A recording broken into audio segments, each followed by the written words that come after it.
In this video we're just going to do a quick oil change on this ZR120 converted to a Briggs 206, and I will be pulling the plug.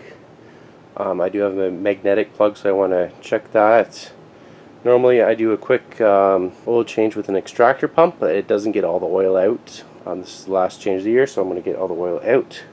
And of course we are going to be using the AMSOIL Briggs and Stratton 4T, which was designed specifically for this motor and more generally these types of motors. So let's get into it. So to start, we can pop the plug in the belly pan. I'm just going to use a screwdriver to push down. You can use a wrench, and down there is a square plug, which a 10mm open end wrench fits very nicely. Okay, under the hole put your catch container. I use a 900-gram margarine container, which works perfectly. Have some rags handy because all that oil isn't particularly going to drain right out that hole.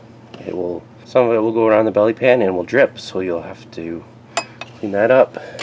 This isn't the worst part, but it is annoying getting the wrench in there and turning it. You can only turn it a bit at a time.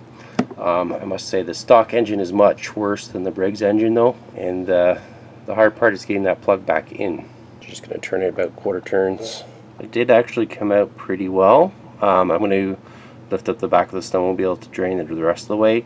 The motor in these sleds is already tilted forward slightly, so that helps drain it as well. This is my magnetic plug. There's a bit of stuff on here, so we'll clean this off and get some new oil.